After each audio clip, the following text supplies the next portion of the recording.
ஆண்டவர் இந்த நாளில் உங்களை ஆசீர்வதிப்பாராங்க. பிழைக்க தெரியாமல் இருக்கு, எப்படி பிழைக்கன்னு எனக்கு தெரியலை. இது ஒரு கூட்டத்தாருடைய ஒரு சட்டம். வேலைக்கு என்ன செய்யணும் தெரியல, இல்லை வேலை கிடைக்கல, பிழைப்புக்குரிய வழி எப்படி நான் பிழைப்பானா ஒப்பேறுவானா அப்படிங்கிற ஒரு கூட்டத்துடைய சத்தம் எல்லா வீட்லேயும் இருக்கு. எல்லா வீட்லேயுமே படித்து வேலை கிடைக்கல, வேலை கிடைத்தும் திருமணம் நடக்கலை, ஏதோ ஒன்றில் ஒரு விஷயத்தில் பிழைப்பு இல்லாமல் இருக்கிறேன். ஊழியத்தை ஸ்டார்ட் பண்ணி ஊழியம் வளரல, அல்லது எவ்வளவோ பணம் சம்பாதிச்சு மிச்சப்படுத்த முடியல. பொத்தலாண்டு எப்படி தான் பிழைக்கணும்னு எனக்கும் தெரியலை. சில பேர் எத்தனையோ வேலையை பார்ப்பாங்க, ஒன்றும் கதை நடக்காது. தொழிலை பார்ப்பாங்க, தொழிலில் நஷ்டம் ஏற்பட்டு என்னெல்லாமோ செய்து பார்ப்பாங்க, கதை நடக்காது. ஆனால் பிழைப்புக்கு வழியை ஆண்டவர் வேதத்தில் எழுதி வச்சுருக்கிறார். அதை இன்றைக்கி அநேகர் செய்யாமல் வேறு ஒரு வழியாக போகிறாங்க. அப்போ நான் பிழைக்கணும், என் பிள்ளைகள் பிழைக்கணும், என் குடும்பம் பிழைக்கணும்னா அப்போ என்ன செய்யணும் பார்ப்போமா?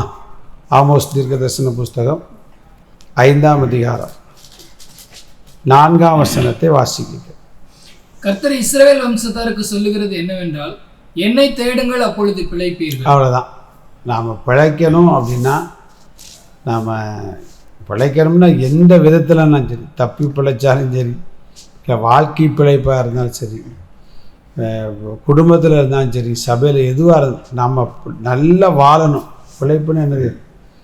அவரை தேடினால் பிழைப்பீர்கள்னா உங்களுக்கு வேண்டிய நன்மைகளை ஆசீர்வாதங்களை கர்த்தர் தர்றோம். அதுக்கு ஒரே வழி என்ன? கர்த்தரை தான் தேடணும். இன்றைக்கி ஆண்டவரை தேடுறது மட்டும் அநேகர் விட்டுருவாங்க. மச்சானை தேடுவாங்க, மாமனை தேடுவாங்க, வேலையை தேடுவாங்க, என்னெல்லாமோ தேடுவாங்க.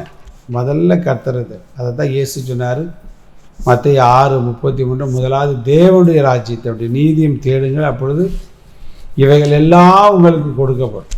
அப்போ ஆண்டவரை தேடணும். நெருக்கம்னு வந்தால் முதல்ல ஆண்டவர்கிட்ட போயிருங்க.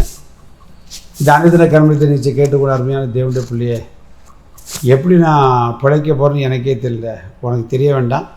நீ கர்த்தரை தேடினா அவரும் நம்மை பிழைக்க வைப்போம். யோசபாத்து பாருங்கள், அவனுக்கு முன்பாக 3 பெரிய திரள் கூட்டம் நின்னதை நாம் ராஜாக்கள் புஸ்தகத்தில் வாசிக்கும். 3 பெரிய திரள் கூட்டம்.